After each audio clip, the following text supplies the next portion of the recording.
मिला टाइम्स में खुशामदीद। हिंदुस्तान में लोकसभा की कुछ ही सीटें ऐसी है जहां हमेशा मुसलमानों को जीत मिली है और उसमें से एक है असम की धुबरी लोकसभा सीट। इस सीट पर आज़ादी के बाद से लगातार मुसलमानों को जीत मिलती रही है।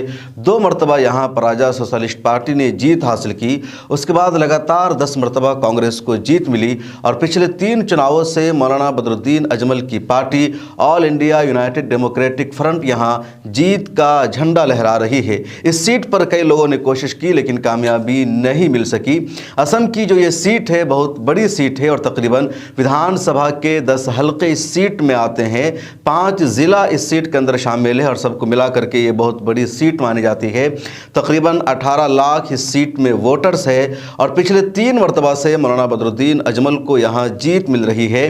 कांग्रेस पूरी ताकत झोंक देती है, कांग्रेस हर मुमकिन कोशिश कर रही है मौलाना बदरुद्दीन अजमल को यहाँ से हराने की, लेकिन कांग्रेस कामयाब नहीं हो पा रही है। इस मरतबा भी यहाँ 3 उम्मीदवारों के दरमियान लड़ाई है या कह लीजिए तिकोनिया मुकाबला है, सहरुखी लड़ाई है। एक तरफ मौलाना बदरुद्दीन अजमल हैं अपनी पार्टी के टिकट पर, दूसरी तरफ कांग्रेस के उम्मीदवार है रकीबुल हसन जो विधायक वहाँ के हैं और मिनिस्टर भी रह चुके हैं कांग्रेस की सरकार में, और तीसरी तरफ एनडीए की तरफ से एजीपी के उम्मीदवार है ज़बीदुल इस्लाम। तो 3 उम्मीदवार हैं। बीजेपी ने अपना उम्मीदवार उतारने के बजाय अपनी अलायंस पार्टी असम गण परिषद का उम्मीदवार वहां उतारा है, असम गण परिषद को सीट दी गई है। जिस तरह 3 उम्मीदवार धुबरी लोकसभा सीट से मुकाबले में है। मौलाना बदरुद्दीन अजमल यूडीएफ के टिकट पर, वो खुद सदर हैं पार्टी के। कांग्रेस के टिकट पर रकीबुल हसन उम्मीदवार हैं और असम गण परिषद के टिकट पर ज़बैदुल इस्लाम उम्मीदवार हैं। इन तीनों के दरमियान मुकाबला है। अब जीत किसकी होगी इसको समझने के लिए पिछले आंकड़ों को समझना होगा। 1952 में इस लोकसभा सीट पर पहला इलेक्शन हुआ और उसमें अमजद की जीत हुई। वो सुप्रीम कोर्ट ऑफ इंडिया के वकील थे, आज़ादी से पहले उनकी पैदाइश हुई थी और वो प्रजा सोशलिस्ट पार्टी के उम्मीदवार थे। उनके बाद दोबारा उनको जीत मिली, यानी दूसरे चुनाव में भी 1957 के, फिर 1962 में उनकी हार हुई, कांग्रेस जीतती रही, बीच में सोशलिस्ट पार्टी को दोबारा जीत मिली और लगातार कांग्रेस को वहां से जीत मिलती रही। 2009 में पहली मर्तबा मौलाना बदरुद्दीन अजमल ने धुबरी लोकसभा सीट से चुनाव लड़ने का ऐलान किया और उनको 40% से ज़्यादा वोट मिला, उन्होंने जीत हासिल की। 2014 में मौलाना बदरुद्दीन अजमल दोबारा यहाँ से उम्मीदवार बने अपनी ही पार्टी के टिकट पर और इस मरतबा भी उनको 43% वोट मिला, उनको जीत मिली। तीसरी मरतबा यानी 2019 के लोकसभा इलेक्शन में भी मौलाना बदरुद्दीन अजमल ने यहाँ से नॉमिनेशन फाइल किया। उनका मुकाबला भी कांग्रेस के उम्मीदवारों से था और उनको इस मरतबा भी तकरीबन 44% वोट मिला और जीत मिली। दूसरी तरफ कांग्रेस को वहां सिर्फ 29% वोट मिला, एजीपी को सिर्फ 23% वोट मिला और इस तरह कोई भी मौलाना अजमल के नज़दीक नहीं आ सका। इस सीट पर मुसलमानों की तकरीबन 80% आबादी है और ये जो सीट है पूरी बांग्लादेश के बिल्कुल करीब है। आसाम की बहुत मशहूर नदी है ब्रह्मपुत्रा, वो इस इलाके में आबाद है और ज़्यादातर जो लोग हैं वो इस नदी की वजह से परेशान रहते हैं, उनके घर तबाह बर्बाद हो जाते हैं। ये इतना बड़ा मुसलमानों का एरिया है और मौलाना बदरुद्दीन अजमल की तरफ से, उनकी ऑर्गेनाइजेशन की तरफ से हमेशा यहाँ रिलीफ वर्क होता है, काम होता है, जिसकी वजह से लोग उनको वोट करते हैं। यहाँ आसाम की 10 विधानसभा सीट है इस पूरे लोकसभा में और 10 में से 5 विधानसभा सीट पर AIUDF को जीत मिली थी पिछले चुनाव में और 5 पर कांग्रेस को जीत मिली थी और 10 के 10 MLAs जो इस लोकसभा सीट के अंदर आते हैं वो सभी मुसलमान हैं, 5 कांग्रेस से हैं और 5 UDF से है और इसीलिए कांग्रेस हमेशा असम में मौलाना बदरुद्दीन अजमल को बीजेपी से जोड़कर देखने की कोशिश करती है, उनको बीजेपी की बी टीम बताती है, क्योंकि मौलाना बदरुद्दीन अजमल ने कांग्रेस के मुस्लिम वोटों को छीन रखा है, सेंध लगा रखी है। अगर मौलाना बदरुद्दीन अजमल नहीं होते तो पूरा का पूरा मुस्लिम वोट कांग्रेस को जाता, उनके सारे MLAs होते, MP होते।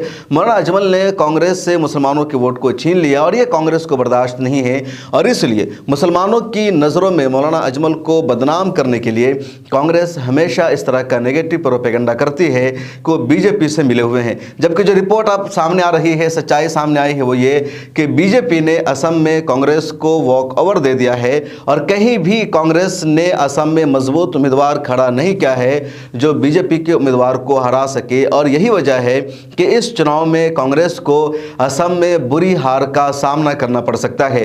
3 लोकसभा की सीट ऐसी है जहां AIUDF के नुमाइंदों की जीत होगी। करीमगंज से हाफिज रशीद को कांग्रेस ने टिकट दिया है, उनका वहां कोई वजूद नहीं है, इस वजह से वहां मौलाना अजमल के नुमाइंदे की जीत होगी। नौगावा से UDF के नुमाइंदे की जीत होगी। धुबरी से खुद मौलाना बदरुद्दीन अजमल की जीत होगी। बकिया 14 में से अगर आप 3 को हटा दीजिए तो बचे 11 लोकसभा सीट में से कहीं भी कांग्रेस ने मुसलमान को खड़ा नहीं किया। हालांकि मुसलमानों का जो वहां वोट है 30% है, कहीं 40% है, कहीं 45% है। इसके अलावा कहीं भी कांग्रेस ने मजबूत उम्मीदवार खड़ा नहीं किया। ऐसे उम्मीदवारों को खड़ा कर दिया है जिनका कोई नाम तक नहीं जानता। जैसे गुवाहाटी से मीरा पठाकर को कांग्रेस ने खड़ा कर दिया, इनका कोई वजूद नहीं और यहाँ यकीनन इनकी हार होगी। इसी तरह दीपू से जोएराम को कांग्रेस ने खड़ा किया। शिलचर से सूर्यकांत को, काजी रफगा से रोसलाइन को या सवंतपुर से प्रेमलाल को, इस तरह के उम्मीदवारों को कांग्रेस ने खड़ा कर दिया है जिनका जो बेस है बहुत कमज़ोर है। जो सीनियर लीडर्स थे कांग्रेस को, उनको खड़ा नहीं किया है। कुछ सीटों पर कांग्रेस के नुमाइंदों का ऐलान बाकी है, लेकिन ज़्यादातर पर नाम आ गया है और वो मजबूत नहीं है। और यही से पता चल रहा है कि कांग्रेस असम में मजबूत उम्मीदवारों को खड़ा नहीं कर पा रही है। असम की धुबरी लोकसभा सीट मशहूर सीटों में से एक है और आज़ादी के बाद से लगातार यहाँ मुसलमानों को जीत मिली है। और इस सीट की जो सबसे अहम तारीख है वो ये कि यहाँ पहली जीत कांग्रेस के उम्मीदवार को नहीं मिली थी, बल्कि प्रजा सोशलिस्ट पार्टी के उम्मीदवार को मिली थी। बाद में कांग्रेस इस सीट पर आती है और अब 3 मरतबा से लगातार कांग्रेस यहाँ हार रही है। 2024 के लोकसभा इलेक्शन में भी कांग्रेस की जीत का दूर दूर तक इम्कान नहीं है, क्योंकि कांग्रेस ने जिस शख्स को यहाँ से उम्मीदवार बनाया है उसका ज़्यादा वजूद नहीं है, उसका ज़्यादा वोट बैंक नहीं है, अवाम में उसकी पकड़ नहीं है। अगर बारपेटा के MP अब्दुल खालिक को यहाँ से कांग्रेस उम्मीदवार बनाती तो हो सकता था अब्दुल खालिक कुछ लड़ाई कर सकते थे, मौलाना अजमल के सामने टिक सकते थे, मुकाबला कुछ हो सकता था। लेकिन एक मरतबा फिर धुबरी में वन साइडेड मुकाबला है, एक तरफा लड़ाई है और मौलाना बदरुद्दीन अजमल को ही दोबारा जीत मिलने के यहाँ चांसेस पूरी तरह है। इस वीडियो में इतना ही। अगर आप असम से हैं तो कमेंट सेक्शन में वहाँ के पॉलिटिकल सिनेरियो पर अपनी राय ज़रूर लिखिएगा। अस्सलामु अलैकुम वरहमतुल्लाहि वबरकातुहू। आप सब जानते हैं कि इस ज़माने में सोशल मीडिया की किस कदर गैर मामूली अहमियत है और ग़ालिबन आप में से बहुत से भाई बहन इससे भी वाकिफ़ होंगे कि मिल्लत टाइम्स सोशल मीडिया के दायरे में बहुत नुमाया नाम है, बहुत ही पुरखलूस खिदमत अंजाम दे रहा है। मेरी मालूमात के मुताबिक किसी जमात, किसी मसलक, किसी बिरादरी, किसी मखसूस मकतब फ़िक्र से वाबस्तगी के बग़ैर मिल्लत की नुमाइंदगी कर रहा है मिल्लत टाइम्स। और मैं चाहता हूँ कि ये चैनल भी तरक्की करे।